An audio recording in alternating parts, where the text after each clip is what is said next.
Hey guys, before we start the video, I just want to remind you guys in celebration of Dwarves and Dinosaurs, you can enter promo code RedMaster and obtain the Warlock Academy Castle and 5 card packs. So if you haven't already entered a promo code, be sure to enter this code because, well, you'll get a good deal out of it for sure. So, that being said, on to the video. I'm not alone.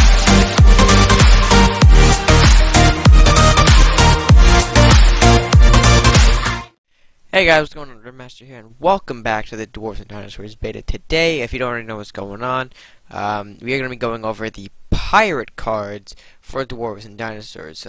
Again, well, not really. There's not really big dwarf cards in pirates. If you've seen my review, then you pretty much know all the dwarf cards. But another disclaimer: I will not be going over any existing cards that I know have been changed. I will save that for when the game releases itself, and maybe I'll do another review for those changes. But without further delay, if you missed any of the other two, links will be in the description. And with that being said, let's hop right in to the first card. So the first card we have to look at is Backstab. Backstab is a zero costing card, so it's free at any time to play, and it deals 3 damage to a combat unit with 2 or less movement. A very interesting card. Now, there are several cards that do or that have 2 movement or less, none of which, however, have 3 health, if I remember correctly. Now, there may be maybe 1 or 2 hiding, but at the top of my head right now, I can't think of any. You can certainly weaken them. I'm thinking things like all the dwarves and stuff can be weakened, Banshee, Grendel, all things that can have, a serious hit taken on them if they were backstabbed, however not going to kill them completely. So really backstab can only be thrown in if you need an extra, I guess, if you're missing 3 damage, well, there you go, there's backstab. I mean, not something I'm going to throw into every pirate deck I make, and I guess if you want to maybe counter some of the dwarfs that come from this expansion, then maybe you can go ahead and try to pack in maybe 1 or 2 backstabs for any dwarfs that you may run into. But other than that, I don't really see backstab getting as much play. It's an alright card, definitely can slow down some dwarfs even further, but again, maybe not something I would use. So, with that being said, it can be pulled from Flux. If you happen to get it off of Flux, then maybe you can use it well. But yeah, that's all I have on Backstab for now. And with that being said, we'll move right into the next card. Now the next card we have is Ransack. Ransack is another zero costing card. It is a common. Similar to Backstab, however, it's dealing 1 damage to any building, so it has a target only to buildings, and in return you gain 1 gold. So it's like a Merchant's Favor, except that you're also dealing 1 damage to a building. Now this is alright, because, I mean, you have a lot of cards that can deal 1 damage, Sunburst, Dagger Storm, that'll end up hitting buildings, but maybe you're getting that 1 damage missing. That's where Ransack comes in. You deal a damage to a building, so possibly you're killing off a building as well as gaining, you're gaining gold with it. It's like that sort of plays into like how this card is like a Merchant's Favor again, but you're dealing some extra damage. Now I would still probably play Merchant's Favor over Ransack because you never know if your opponent is running any buildings or not, so you may not even be able to use Ransack. But I think it's nice to just have like a little card that will give you that little extra boost. Even if it is a very weaker card, people can still find ways to play it. But I mean, that's really how I have on Ransack. Not a super powerful card, but a card nonetheless. So, with that being said, we'll move right into Risky Business. Now, Risky Business is another zero costing card. So that's the third zero cost pirate card we've seen. However, it is a rare, and rightly so, for its ability, gaining 2 gold. So, for a 0 cost, you're getting 2 gold. However, you're discarding another card at random. Now, if you have seen the Crusader review video, there was another card that had a similar discard mechanic. A good boost, but at a price of a card. So, it's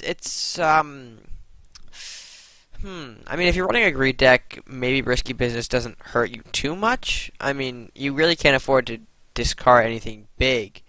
Um, but yeah, I've tried this out myself. It's definitely a good card to get some gold, and if you don't lose the the needed card, I guess we can put it, then you'll definitely be in good shape. But that again is the trick, making sure that you don't lose the card that you're using risky business for. Again, hence why it's called risky business. I think this is a great card. It's definitely going to be played in greed decks, and I'm just excited to see how the discard mechanic is going to possibly mess with people. So that's all I have on risky business. And with that being said, let's move right into cloak and daggers. Now, cloak and daggers is our first one-cost. Well, is the first one-cost pirate card in this video. It's a common, and it has an ability of choosing a friendly combat unit to give it 1 health and deal 1 damage to nearby enemies.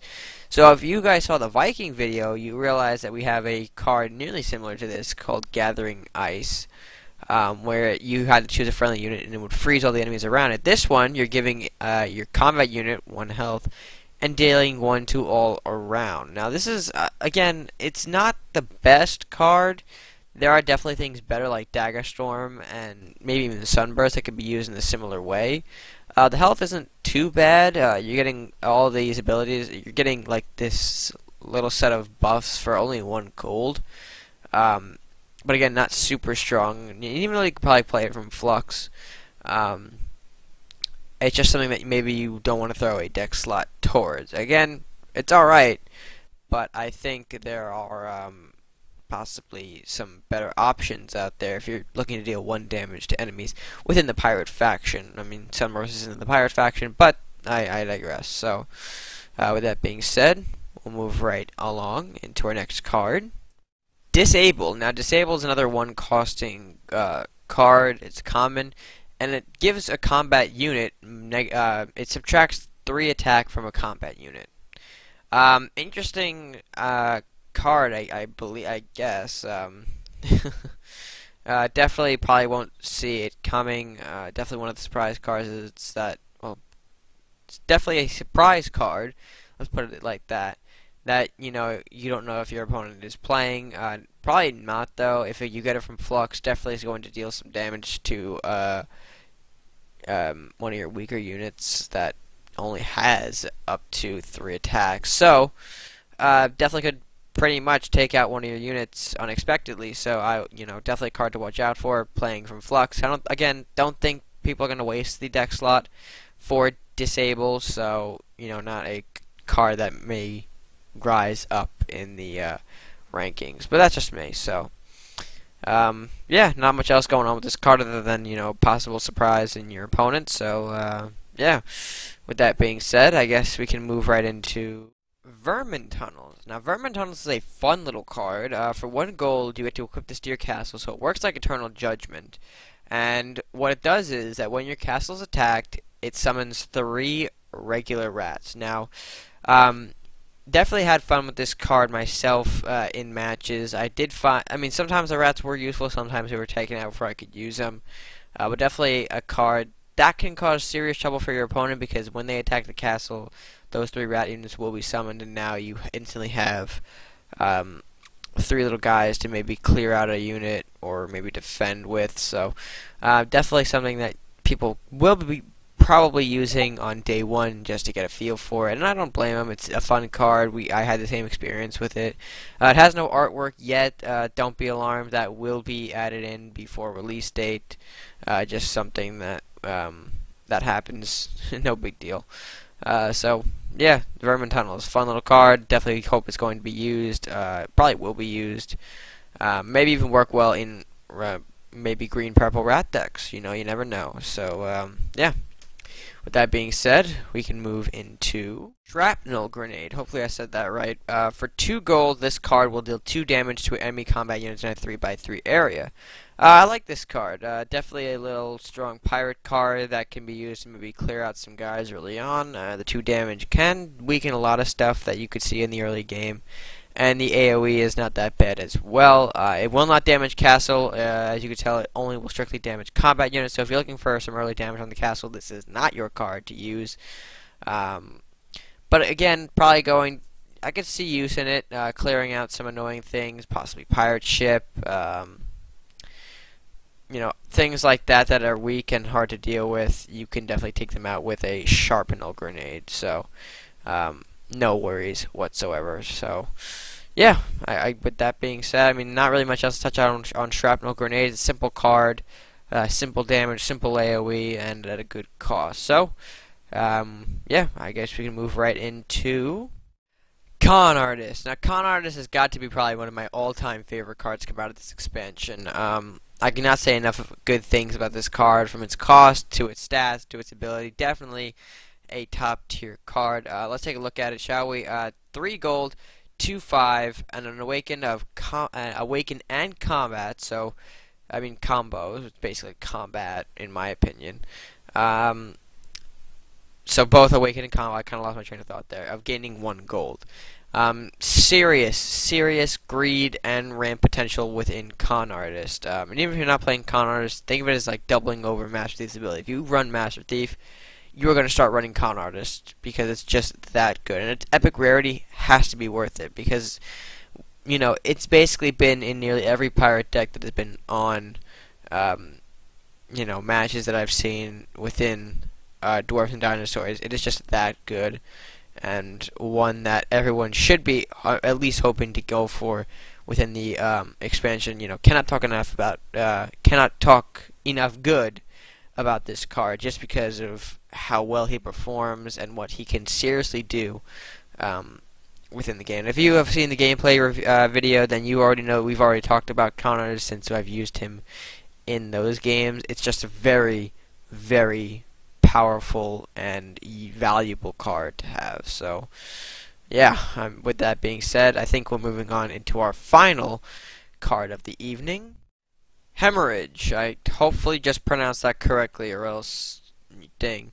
For 4 gold, you can give a combat unit bleed too. So you're basically giving a unit for 1 less gold, the same ability as Green Drake, except doubled over. So 2 bleed.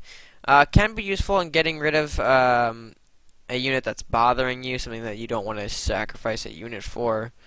Or even if you just want to poison a unit, just guarantee that it's going to die, at least maybe sooner than you expect. You can give it hemorrhage and it will bleed out, as bleeding implies.